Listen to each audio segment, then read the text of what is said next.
unbelievable. They really think they can get away with this. I'm Dana Whitaker, a former senior systems engineer at Quantum Shift. What they don't know is that I've kept everything, every line of code, every email, every forgotten detail, and I'm not done yet. What happens next? Let's just say they'll wish they never crossed me.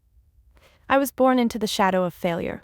My father, a brilliant engineer, designed what could have been a revolutionary battery system in the 90s, the kind of innovation that could have changed the world. He poured his heart and soul into that project, convinced it would be his legacy. Instead, it became the catalyst for his downfall. His company went public, and just as quickly as the stock price soared, he was pushed out, his name scrubbed from every press release. The system he created was used to build a multi-billion-dollar company, but the man who gave it life, my father, was erased. That scar on his reputation became my constant companion. I grew up watching him, once a proud, respected engineer, wrestle with the bitterness of having his work stolen, dismissed, forgotten. It was an unspoken lesson. No one remembers the quiet architect of success, the one who works tirelessly behind the scenes. People remember the ones who show up with the smile, the charisma, the polished image. My father had none of that. He was too absorbed in the mechanics of his work, too humble, too honest, and they left him with nothing. I vowed it would never happen to me. At 29, I had become Dana Whitaker, senior systems engineer at Quantum Shift. 5 years of my life had been poured into that company.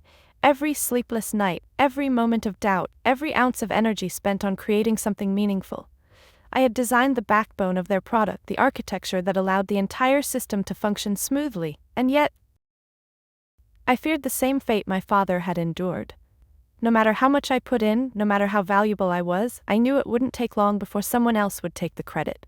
Maybe not today, maybe not tomorrow, but eventually. I learned from my father's mistakes. I kept receipts, documentation, emails, logs, anything that would prove my contributions. I created a system that worked for me, and only me. It was my own shorthand, my own coding style, one that no one could replicate or understand easily. A method that ensured my work would never be forgotten. Not if I could help it. I had always prided myself on being an engineer who let the work speak for itself. I wasn't the flashy type, the one who smiled through meetings with investors or charmed the room with my vision. But my work, my code, my systems, did the talking. I built Quantum Shift's product from the ground up, with every line of code holding my fingerprints. It was more than just a job for me. It was personal. I was building a legacy, one that wouldn't fade away. But as I walked through the office that morning, carrying the weight of my signed severance agreement, I couldn't shake the feeling that everything I had built was crumbling. I looked around, trying to soak in every detail. Rows of engineers typing away at their desks, unaware that I would never walk through those doors again. I wanted to say goodbye, but it seemed pointless. I was just another piece of the puzzle that could be replaced. I passed Thomas, one of the newer hires, sitting at his desk, absorbed in his work. He was completely oblivious to the fact that I was walking out for good. I flashed him a smile, though it didn't reach my eyes. "Heading out early," I said, keeping my voice light. His response was casual. "All right, see you tomorrow, Dana." Tomorrow. It seemed like such an absurd word in that moment. Tomorrow would never come for me at Quantum Shift. And yet, I felt a strange sense of liberation. I had been dismissed, but not destroyed. I had built something that was mine, and I would fight to keep it that way. I paused for a moment, standing in front of my desk, gathering my things: a small plant, a framed photo of my sister's family, and a coffee mug. 5 years of work packed into a single canvas tote. It was all I had left, and I couldn't help but feel the weight of it, both physically and emotionally. This was it. This was my legacy, reduced to a few insignificant items. As I stood there, I thought about my father. Had I made him proud? Had I truly avoided the mistakes he made? I glanced at the framed photo, my sister's smiling face looking back at me. She was always the optimist. She would have told me to keep my head high, that this wasn't the end. And maybe she was right. But in that moment, all I felt was the sting of betrayal. "Logan won't remember this," I muttered to myself, my throat tightening. "None of them will." I wasn't angry. Not yet. But the recognition I craved, the validation of my worth, it felt so far out of reach. They had no idea what they had just done. They thought they could erase me, just like they erased my father. But they were wrong. I wasn't going anywhere. Not until I had what was mine. And maybe, just maybe, it would be my turn to turn the tables. With that thought, I made my way to the elevator, my mind racing with questions. Was this what success felt like? A quiet exit? Unnoticed? Undervalued? Or was this just the beginning of something bigger? The elevator doors closed, and I felt the familiar weight of uncertainty settle in. But deep down, there was a flicker of something else. Hope. Maybe this was the moment where I finally took control of my own story. I remember the early days of Quantum Shift as if they happened yesterday. Days when the office had no walls, just bare concrete floors and half-assembled desks piled high with old computer parts. We were a ragtag team, driven by nothing more than ambition and the belief that we were building something that could change the world. The office was barely an office at all, a warehouse really, but there was a certain charm to it, the kind of rough-around-the-edges charm that made you feel like we were all in this together. Like we were building this from the ground up, one line of code at a time. I had just joined the company, fresh out of college with nothing but a handful of theoretical knowledge and a belief that systems engineering was where I could make my mark. And when Logan, the CEO, took me aside and shared his vision for the company, something clicked inside me. There was a fire in his eyes, a determination that made me believe in him, and in the dream he was selling. He spoke of scaling, of bringing an innovative product to market, of competing with the big players. I believed every word. I had to. We started small, too small really, but it didn't matter. The excitement was infectious. Every win, no matter how small, felt like a victory. The team, mostly engineers like me, spent long hours together, coding and designing, brainstorming and building. There was a rhythm to it, a kind of harmony. I took the lead on the product's architecture, designing the system that would eventually become its backbone. I didn't realize it at the time, but I was also laying the foundation for my own future. The code I wrote, the systems I designed, they became my fingerprints on the company. I didn't just write the architecture, I owned it. Every night I stayed late, fueled by nothing more than caffeine and the belief that if I just kept pushing, we could make something great. I even started bringing in my own ideas, things I had thought about for years but had never had the chance to implement. Authentication systems, security protocols, data flow models that were ahead of their time. I was becoming the architect of something bigger than myself. But as we grew, things changed. I watched Logan become more distant, more concerned with investors and partnerships than with the product we had all worked so hard to build. And then came the first real challenge: funding. As much as we loved what we were doing, we couldn't scale without capital. We had grown from that warehouse to a real office, a shiny space with glass walls and sleek furniture. It was the kind of place that made you feel like you were part of something legitimate. But the legitimacy came at a cost. Investors demanded results, and they demanded them quickly. I felt the pressure mounting. We had a product, yes, but we didn't have the kind of polished pitch that would win over investors. They wanted numbers, graphs, projections. They wanted to see a company that wasn't just a product, but a brand. And in those early days, I didn't care about any of that. I was an engineer, not a salesman. I just wanted to build. But slowly, over time, I found myself drawn into the business side of things. Pitch meetings, investor presentations, financial projections. I became a part of that world, even though I was never quite comfortable with it. Logan, on the other hand, thrived in that world. He had the charisma, the charm, the ability to convince anyone that we were on the verge of something big. He was the face of the company, and I was the one who made it all work behind the scenes. I didn't mind at first. I had my code, my systems, that was all I needed. But then something changed.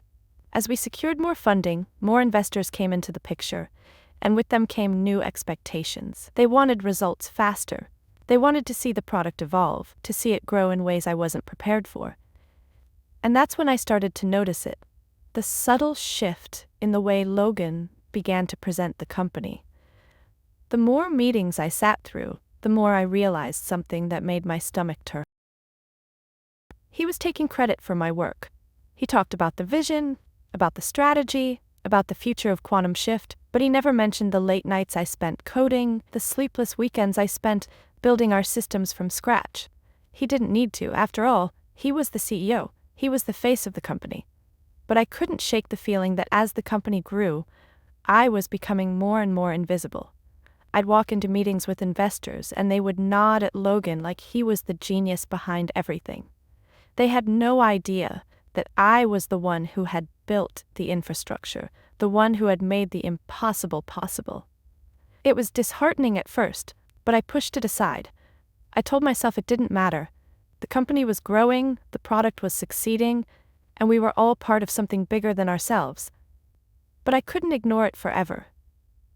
The deeper I got into the company, the more I realized something. Logan's vision wasn't just about the product anymore. It was about creating an image, a brand, something that could attract investors and clients alike. I saw his charisma take center stage, and I started to feel like I was just a small part of the machine, just a cog in the wheel. And maybe that was true. Maybe that's what I had signed up for. But deep down, I couldn't help but wonder. Was this really all there was? Would I be remembered for the work I had done? Or would I be forgotten, just like my father? The question lingered, growing louder with each passing day. As the company grew, so did my doubts. And when Logan started introducing Troy, the new engineering consultant, to our investors, I couldn't help but feel like the writing was on the wall. I wasn't paranoid. I was just preparing myself for the inevitable. The company was bigger now, but I wasn't sure I was a part of it anymore. And the more I thought about it, the more I realized I had built something. But would anyone ever truly appreciate it? It started subtly, like a distant rumble of thunder you don't notice until it's right on top of you. It wasn't one thing, more like a series of small, seemingly inconsequential moments that when added together created a storm I could feel coming. Logan was different.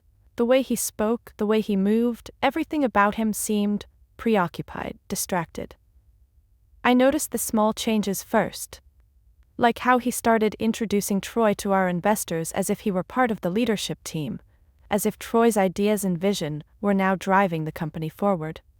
At first, I brushed it off. After all, Troy was the new engineering consultant. Maybe he was just helping streamline things, making sure we were scaling efficiently as the company grew. But then the subtle shifts became more noticeable.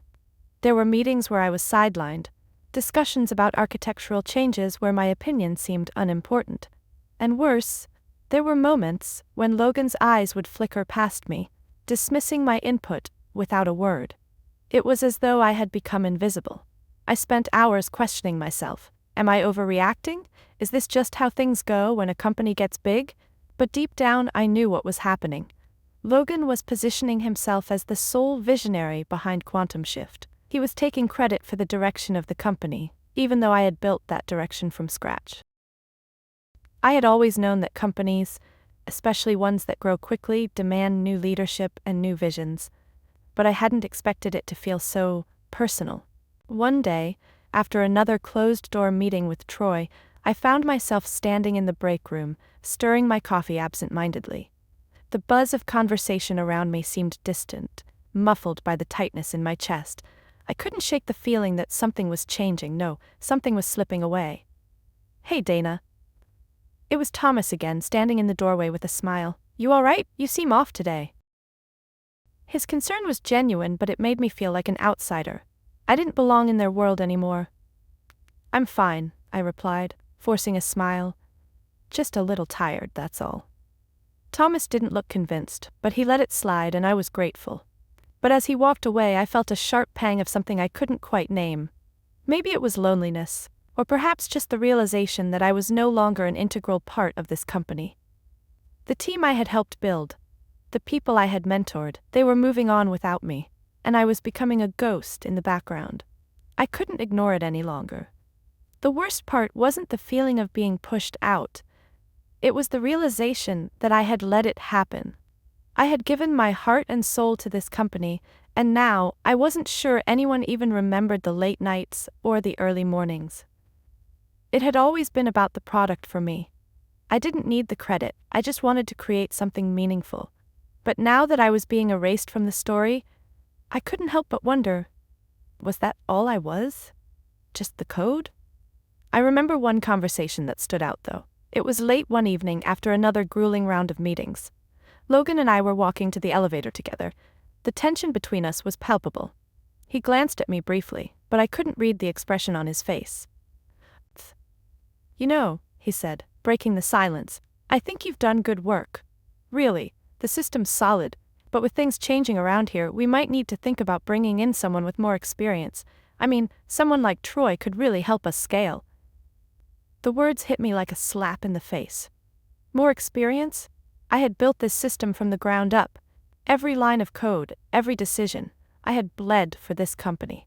And now Logan, the man I had trusted, was suggesting that Troy, who didn't know the first thing about the intricacies of our architecture, could come in and help us scale.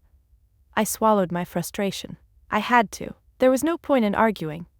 "I see," I said, my voice calm but brittle. "Well, I've always believed in putting the product first, and if that's what you think is best for the company." But I didn't believe it. I wasn't sure I believed anything Logan said anymore, and as I stepped into the elevator, I felt a chill crawl up my spine. They really don't know what they've got here. They don't realize how much of the product is me. I knew it wasn't paranoia. I had seen it coming for weeks, the subtle signs, the undercurrent of change. But now it was undeniable. Logan was preparing to replace me, not just as the engineer, but as the very architect of the company's future. The thought made my stomach turn, but it also sparked something inside me, something I hadn't felt in a while. Anger.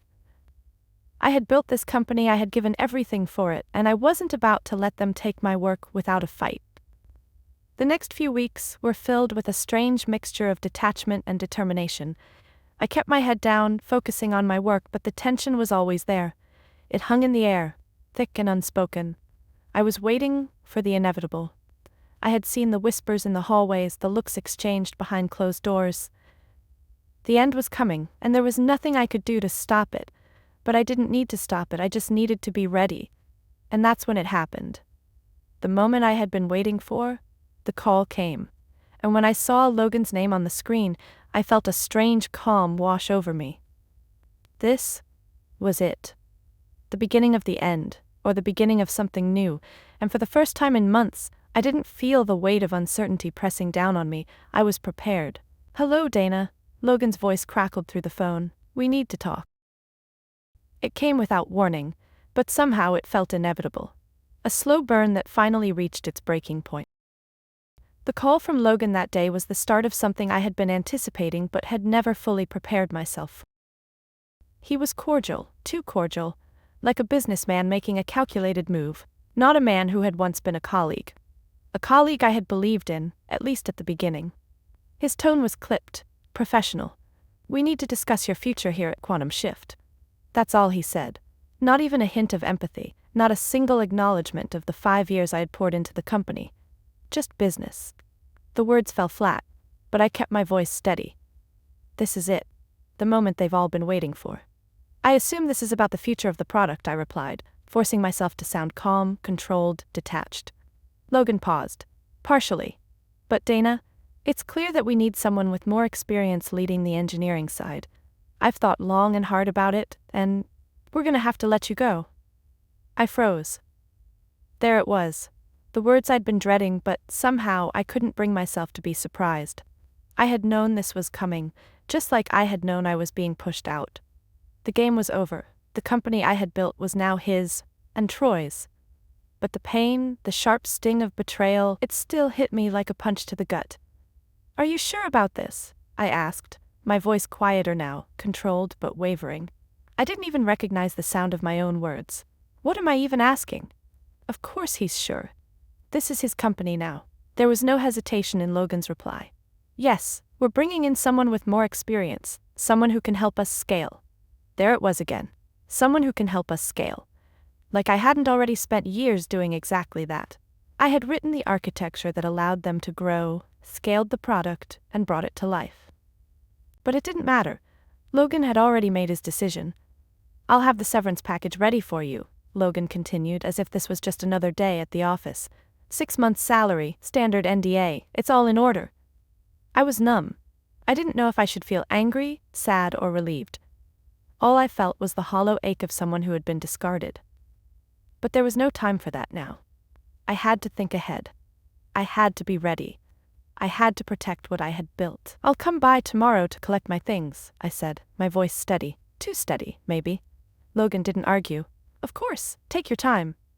I hung up, the phone slipping from my fingers. The quiet that followed was deafening. The walls of my apartment, usually a sanctuary, now felt suffocating. I couldn't just sit here. Not now. Not when I had everything to lose. I had worked too hard, sacrificed too much for this to be the end. I stood up, pacing the room, my mind racing. What now? What do I do now? I could feel the anger bubbling beneath the surface, but I quickly suppressed it. Anger wouldn't do me any good now. I had to think clearly, strategically. I had prepared for this moment, even if I hadn't fully admitted it to myself. I had kept everything, every piece of documentation, every email, every log. I had known that if this moment ever came, I would need something to hold on to. And now, it was time to use it. I grabbed my phone and dialed Valerie's number. She picked up almost immediately, her calm, steady voice a welcome contrast to the storm swirling in my mind. "I've been let go," I said, not bothering with pleasantries. "I figured," Valerie replied, her voice cool but understanding. "It's been coming for a while. What's the plan?" I sat down, my hands gripping the phone tightly. "I'm going to need your help. I've kept everything, emails, logs, the GitHub repository. I need you to go over them, make sure everything is in order. If they try to claim that I wasn't the one who built the core system, we'll be ready." Valerie was silent for a moment, as if weighing the gravity of the situation. Then she spoke, her voice firm. "I've got your back, Dana. Let's make sure they don't get away with this. It's time to take control." I nodded, even though she couldn't see me. "I'll be at your office tomorrow morning, let's get started." The call ended, and I was left alone with the quiet hum of my apartment. I glanced at the framed photo of my sister's family on the table. "This is for you too," I thought. "You're the reason I'm doing this, to show that my work matters, that I matter." The next day I went to the office. The air felt thick, oppressive. I packed up my things quickly, my movements mechanical, almost detached. As I filled my tote with the few personal items I had left, I looked around the office one last time. This had been my second home for 5 years, and now I was walking away. But as I stood there, my heart didn't ache. It was more like a quiet resignation. I wasn't walking away as someone defeated. I was walking away with a plan. I wasn't going to let them take my work without a fight. I took the elevator down to the parking garage, my mind already working through the next steps. I had one chance to make this right, and I was going to use every tool at my disposal to ensure I was recognized for what I had done. They might have dismissed me, but I wasn't going to let them erase me. Not without a fight. The break was final. But it wasn't the end. It was the beginning of something else, something better. Something that would make them regret ever underestimating me. The days following my dismissal felt like a blur. I went through the motions, but everything felt different. I no longer had the daily grind of meetings and emails to distract me. There was nothing but silence, a quiet that felt heavier with each passing hour. It was both freeing and suffocating at once. I tried not to dwell on the bitterness. It wasn't going to help me now. I had always known that the world of business wasn't just about doing good work. It was about making sure people knew you did it. That your contributions were recognized, valued, and credited.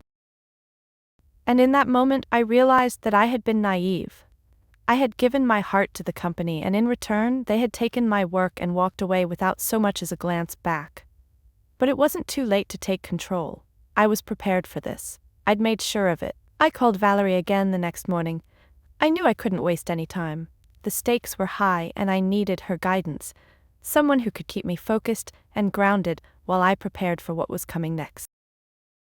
She answered quickly. "Dana, let's do this," I said, my voice steady despite the storm brewing inside me. "I want to make sure everything is in order.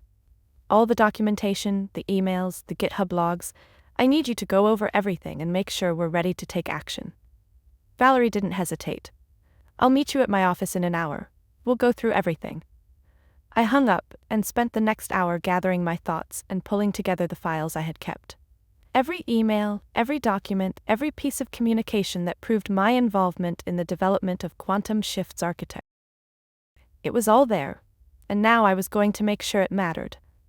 When I arrived at Valerie's office, she was already waiting for me, her desk covered in stacks of papers. She looked up as I entered, her expression calm but serious. "You're prepared," she said, gesturing to the files. "That's a good start. Now let's make sure they can't deny it." We sat down, and I began to explain my strategy. I had always been meticulous about documentation, even when it seemed unnecessary. Over the years, I had kept track of every design choice, every decision, and every interaction related to the system I had built. I had always known that one day, someone might try to take credit for my work, and I couldn't afford to let that happen. Valerie nodded, her eyes scanning the documents in front of her. "This is impressive, Dana. You've covered all your bases. If they try to argue about your contributions, we've got the proof to back it up. But now we need to decide what to do with it." I felt a surge of determination. "We take it to them. But I don't want to make it personal. This isn't about revenge. It's about recognition. I want them to understand that I'm not just an employee. I was the one who built this, and I won't let them erase that." Valerie leaned back in her chair, folding her arms across her chest. "You've got a strong case. Logan's not going to like this. But the truth is on your side, and once we send that formal notification, they won't be able to ignore it." I nodded, the weight of her words sinking in. This wasn't just a battle over recognition, it was a battle for my legacy, for everything I had worked for. And I wasn't going to back down. "Let's do it," I said. "Let's send the notification. Let's make sure they understand exactly what they've lost." Valerie smiled slightly, a glimmer of approval in her eyes. "I'm with you. We'll make sure they know exactly what you're worth." We spent the next few hours finalizing the documents, carefully preparing the legal language. It was all there: my contributions, the emails proving my work, the version control logs showing my ownership of the authentication system. Every piece of evidence was meticulously organized, ready to be presented. And once we sent it, I knew there would be no going back for Quantum Shift. They would either acknowledge my rights or face the consequences. As I left Valerie's office that day, I felt a strange mix of emotions. There was relief, of course. Relief that I had taken the first step toward reclaiming what was mine. But there was also something else. Hope. It was a word I hadn't allowed myself to think about for a long time. Hope that this time, things would be different. I couldn't help but wonder how Logan would react when he received the notification. Would he fight it? Would he try to brush it off as an insignificant detail? Or would he finally acknowledge that I had been the one to create the very foundation of Quantum Shift's success? I didn't know the answer. But what I did know was this: I wasn't going to let them erase me. Not again. The future was uncertain, but for the first time in a long while, I felt like I had control over my own story. It was no longer about fighting for a place in someone else's company. It was about fighting for my own recognition, my own value. And I wasn't going to stop until I had it. When I got home that evening, I sat down at my desk, staring at the email draft Valerie had helped me prepare. One final review, one final click of the send button, and it would be out of my hands. It felt surreal, but there was no turning back now. I clicked send. And in that moment, I realized I had taken the first step toward something bigger, something I had fought for, something I had earned. It was time to make them see. Time for them to understand just what they had lost when they let me walk away. And this time there would be no forgetting. The days after sending the formal notification felt like a slow, grinding countdown to something inevitable. I was both waiting for something to happen and dreading what that something would be. I had sent the notification, sealed my position, and now I was just waiting. I knew Quantum Shift's legal department would receive the email by the end of the day, and I knew Logan would see it soon after. What I didn't know was how quickly they would react, or whether they would try to challenge me. What I did know, though, was that they had underestimated me. I wasn't going to let them forget who built the systems they now relied on. The phone stayed silent for hours. As the evening wore on, I couldn't help but feel the weight of the decision I had made.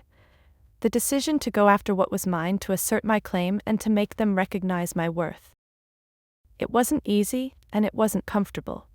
But deep down, I knew it was the only way forward. I decided to keep myself busy. The more I focused on my own future, the less I had to think about what was happening at Quantum Shift. I spent the next few days working through job listings, reaching out to contacts I had made during my time at the company, and keeping up with my personal projects. It wasn't a new start yet, but it felt like the first step toward one. But despite my best efforts, I couldn't shake the feeling that something was happening.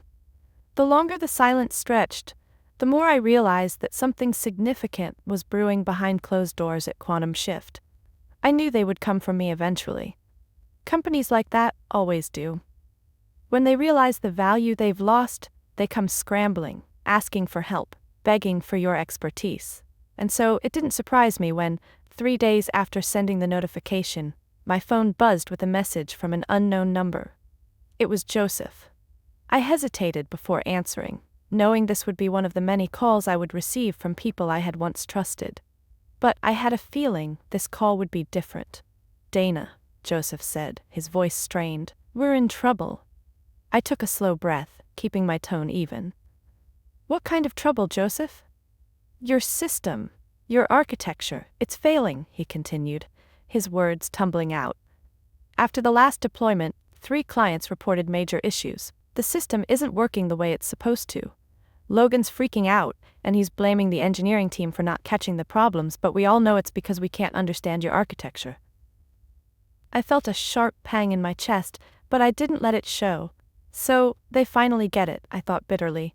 They're scrambling now after everything I've done. "I'm not surprised," I replied coolly, keeping my emotions in check. "You all should have listened to me when I was there. I tried to tell you that the system needed more attention, more understanding, but no one listened, did they?" Joseph didn't answer right away, but I could feel the desperation in his silence. "We're in full panic mode here, Dana," he said, finally. "Look, Logan's talking about bringing you back as a consultant. He's willing to pay whatever it takes to fix this." I was quiet for a moment, processing the words. They want me back now. They need me. The same people who threw me out, the same people who erased my name from the narrative of their success, now they're asking for my help. "I'm not sure that would be appropriate," I said, my voice flat. "Given the circumstances, it doesn't feel right to come back." Joseph sighed, the frustration in his voice unmistakable. "Dana, please, we need you. Logan's willing to offer you double your consultation rate, but we're desperate here. We can't fix this without you." The words hit me like a hammer. Double. They were willing to pay me more than they had ever offered before just to come back and clean up their mess. They needed me. And in that moment, I could feel the power shift. They don't control me anymore. I hold the cards now. "I'm sorry, Joseph," I said, not allowing any hint of emotion to slip through. "I'm afraid I'm quite busy at the moment. Perhaps Troy, with his extensive experience, can figure it out." There was a long pause on the other end of the line, and I could almost hear Joseph's frustration building. "Dana, please, just reconsider. I know things didn't go well, but we need you." I shook my head, though he couldn't see it. "Good luck with everything, Joseph." And with that, I hung up. For the next few days, the calls kept coming. Logan, Troy, even Ethan from the engineering team, all pleading with me to return to help them fix the mess they had created. They were desperate. I could hear it in their voices. But I wasn't ready to give in. I wasn't going to be their safety net anymore. I kept my distance, letting them stew in their panic. The longer they struggled without me, the more desperate they would become. The more power I had. In the meantime, I had meetings set up with several competitors, companies that had been keeping an eye on me during my time at Quantum Shift. I wasn't looking for employment just yet, but I needed to understand where I stood in the market. I needed to know my options, and what I learned during those meetings only confirmed what I already knew. I had built something valuable, and people were willing to pay for it. But as the days went on, I realized something else, something I hadn't expected. I felt no satisfaction from watching them flounder. I had been angry at first, angry at the way they had treated me, but now I just felt indifferent. They'll come crawling back, I thought, but I didn't care anymore. This was about me. This was about finally claiming what was mine. The calls started to feel more like an echo, a sign that things were finally starting to come to a head. And it wasn't until one last call came, this time from Logan himself, that I realized just how far Quantum Shift had fallen. "Dana," Logan said, his voice strained, "I think we got off on the wrong foot." And with those words, I knew. The tables had turned, and I wasn't going to make it easy for them. The day Logan called me was the moment everything shifted, and yet it was so anticlimactic that I almost missed it. His voice over the phone was strained, almost apologetic. I hadn't expected this call to come from him, but I knew it was inevitable. They were desperate, and it wasn't about the work anymore, it was about their survival. Quantum Shift was floundering, and they needed me to save them. But the one thing they didn't realize was that their plea for help had already put me in the driver's seat. The power had shifted, and now it was time for me to take control of the narrative. "I think we got off on the wrong foot." Logan's voice crackled through the phone, more like a businessman making a calculated play than someone who had once been a colleague. It struck me as surreal. After everything that had happened, after they had dismissed me, ignored me, and undervalued my contributions, Logan was now trying to walk this back with a few carefully chosen words. A few words that should have meant something more, should have been genuine, but instead, they felt hollow. His voice had none of the warmth I once heard during those early days when we were still building something together, when we still trusted each other. "Dana, the board, and I have been discussing your departure," he continued. "We feel there may have been a misunderstanding. We'd like to offer you a chance to come back. We're willing to pay you as a consultant. I think this could work out well for both sides." I didn't even let him finish. A misunderstanding? After everything I had built, after the countless hours, the sleepless nights, it wasn't a misunderstanding. I was a part of Quantum Shift's success, and now they wanted me back because their carefully curated house of cards was collapsing. "I'm not interested in consulting, Logan," I said, the words coming out more easily than I expected, "but I appreciate the offer." There was a long pause on the other end. "Dana, be reasonable," Logan pressed, his voice tightening now. "We're talking about a significant consulting fee, 6 figures for a few weeks of work. You could make a lot of money. Help us out, you built this system. We know you're the one who knows it best." I couldn't believe what I was hearing. 6 figures? The same people who had rejected my value and thrown me out now wanted to throw money at me to come back and fix their mess. I felt my blood simmering, but I kept my voice steady, careful not to let the satisfaction show. "I'm afraid I'm quite busy at the moment," I said coolly. "Maybe Troy can figure it out. Or perhaps you can find someone who has more experience with your vision." There was another long silence, the weight of my words settling in. Then Logan spoke again, though I could hear the frustration in his voice. "Dana, please. You know I didn't mean for things to go down like this. We need you." "Good luck with everything, Logan," I said, cutting him off. "I hope it works out for you, but I'm not coming back." I ended the call and sat there, staring at my phone. For a moment, I let the silence envelop me. There was no joy in it, no triumph, just the stark realization that, in their desperation, they had come to see my worth, only after they had pushed me out. The tables had turned. For the next few days, I kept my distance. But the calls didn't stop. They kept coming. One after another. Logan, Troy, even Ethan, each with their own variations of desperation. They needed me. They wanted me to come back. The offers got bigger, the promises more tempting. It was as if they were willing to throw everything at me, trying to buy back what they had lost. But I wasn't about to let them off the hook that easily. I was done being the silent architect, the invisible contributor. I had fought too hard to get here, and now that I finally had a chance to take control of my own narrative, I wasn't going to let anyone erase me again. It wasn't about money, it wasn't about revenge either. It was about recognition. About making sure my work, my vision, would be remembered and valued. Not just by Quantum Shift, but by the world. I wasn't going to be the one who was forgotten. Not this time. The next call I received was from Valerie. As usual, she didn't waste any time with pleasantries. "Logan just called me," she said, her tone unreadable. "They're in full panic mode now. They want to offer you something more substantial, but they're still not getting it." I let out a quiet laugh. "No, they're not," I said, leaning back in my chair. But I've made my position clear. I'm not going back to fix their mess. Not for any amount of money. Valerie was quiet for a moment before responding. You know, Dana, I've been doing some digging. Logan's been presenting your work as his own, especially to investors. He's been taking credit for everything you built. The investors don't even know it was your architecture that made their product what it is. I felt a cold wave of realization hit me. Of course he had. Of course he was taking credit for my work. I had always known that Logan was ambitious, but I never imagined he would go that far. Is that so? I said, my voice barely above a whisper. Well, it's time we set the record straight. The next step was clear. I needed to take this to the investors.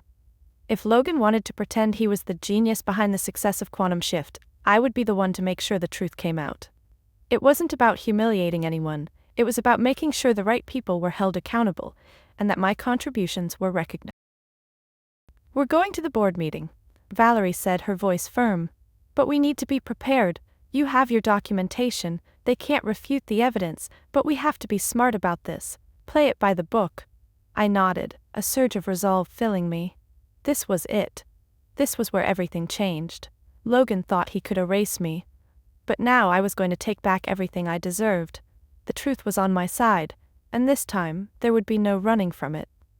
The board meeting was the moment I had been waiting for. The morning of the board meeting, I felt a strange calm settle over me. The anxiety that had gnawed at my insides for weeks, the nervous energy that had kept me awake at night, had been replaced by something more solid, something unshakable. I had prepared for this moment. I had gathered the evidence, organized the documents, and made sure everything was in order. Now, it was time to face them. As I walked through the sleek, glass-walled office of Quantum Shift, I could feel the eyes on me.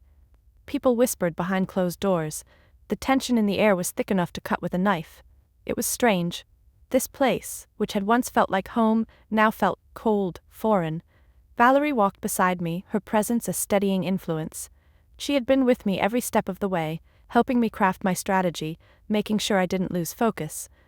Today, she wasn't just my attorney, she was my partner in this fight. We entered the conference room where the board had already gathered. The investors sat around the long table, their expressions tense, guarded. At the head of the table sat Logan, looking more disheveled than usual, his usual confidence replaced by a barely concealed frustration. Troy was seated beside him, his eyes darting nervously between the rest of the room. I could see the desperation in their faces. They knew they were cornered. Dana, Logan greeted me, his voice tight. Thank you for coming. I nodded, my expression unreadable. I didn't need a pleasantry. I didn't need him to pretend that everything was fine. What I needed was recognition. What I needed was justice. Valerie took her seat beside me, and without wasting any time, she addressed the room. Thank you all for having us. We are here today because Dana Whitaker has a legitimate claim regarding the intellectual property and contributions she made to the company. We've come to ensure that her work is properly recognized and compensated, as it should have been from the beginning. Logan's face flushed. The room grew even more tense. He cleared his throat, his voice laced with false calm. Dana, we've already talked about this. You were an integral part of the company, but I didn't let him finish. I cut in, my voice steady but firm. I'm not here to argue about what I've already done for this company. I'm here to make sure you understand that you've been taking credit for work that was never yours to take. You've been presenting my contributions as your own, and now it's time for the truth to come out. The room fell silent. For a moment no one spoke. I could feel the weight of my words sinking in. They hadn't expected this. They hadn't expected me to come in, not as a victim, but as someone who had a right to stand tall, to demand recognition for the work I had done. I turned to the projector screen behind me, where I had already set up the slides. I clicked a button, and the first document appeared, a screenshot of the GitHub repository with timestamps, showing the early versions of the authentication system, long before I had even joined Quantum Shift. I've kept records of everything, I said, my voice cutting through the silence. This is where it all started. The core system that you've been using to sell your product. It was created before I even came to Quantum Shift. I brought this system to you, Logan, and you knew about it. You knew what I had built, But you chose to present it as your own, to erase me from the narrative. Logan shifted in his seat, looking uncomfortable. But I wasn't done.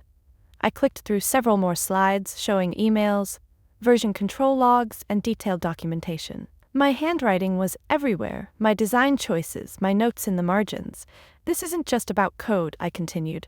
This is about what I've built. This is my vision, my work, and I have the evidence to prove it.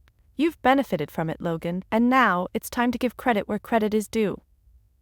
Victor Lee, one of the investors, leaned forward, adjusting his glasses. Logan, is this true? His voice was sharp, more demanding now than it had been when I walked in. Logan hesitated for a moment, but I could see it, the moment of realization. He knew he had been caught. His hands clenched into fists on the table as he forced out a reply. Yes, Dana did contribute to the system, but everything else was built by the team. I supervised it. I guided it. No, I interrupted, my voice firm. You didn't. You took credit for the parts that mattered. You took credit for the system that made this product unique, and you never once acknowledged me. You never once acknowledged the work I did. Joseph, who had been silent until now, spoke up. It's true, he said, his voice reluctant but honest. We couldn't maintain the system after Dana left. Without her, we were lost. I should have said something sooner, but I didn't want to make waves. The room fell into a stunned silence. The tension had shifted, and now it was Logan who was being scrutinized. I turned to the board, my voice clear and unwavering. I don't want to destroy this company, but I do want the truth to be acknowledged. I want my contributions to be recognized not just in internal documents but publicly, and I want compensation for the intellectual property I've provided. Logan's face was red now, his eyes flicking between the investors. You can't just take what's mine, he hissed. I looked at him, unfazed. It's not yours, Logan. It never was. Valerie spoke then, her voice cool but resolute. We're prepared to take further legal action if necessary. We have all the evidence we need to make a case for Dana's retained intellectual property rights. If Quantum Shift wants to continue using this system, we will need to come to an agreement on compensation. For the first time in the meeting, Logan's posture slumped. There was no more confidence, no more bravado, there was only the stark reality of what had been exposed. After a long pause, Olivia Harris, one of the lead investors, spoke. I think it's clear to everyone in this room that Dana's contributions are significant, and they deserve recognition. Logan, you've built a company on the work of others. It's time to acknowledge the truth. The silence that followed was heavy, but it wasn't the uncomfortable silence I had expected. It was a silence that said everything needed to be said. Logan slumped in his seat, defeated, and the board began discussing terms. I wasn't interested in negotiating with Logan. This was about ensuring the right people were held accountable. By the end of the meeting, a resolution had been reached. The company agreed to publicly acknowledge my role as the principal architect of the authentication system, and they offered me a substantial licensing deal, including royalties for the use of my work going forward. It wasn't everything I had hoped for, but it was a start. And more importantly, it was justice. As I walked out of that conference room, I felt a strange sense of peace settle over me. This wasn't the end, but it was a new beginning. A beginning where my work, my contributions would no longer be forgotten. A beginning where my name would no longer be erased from the story. I had fought for my recognition, and I had won. The tables had turned, and I had taken control of my own narrative. And as for Quantum Shift, they had learned the hard way. Never underestimate the architect of your success, because without them, there would be no foundation to build on.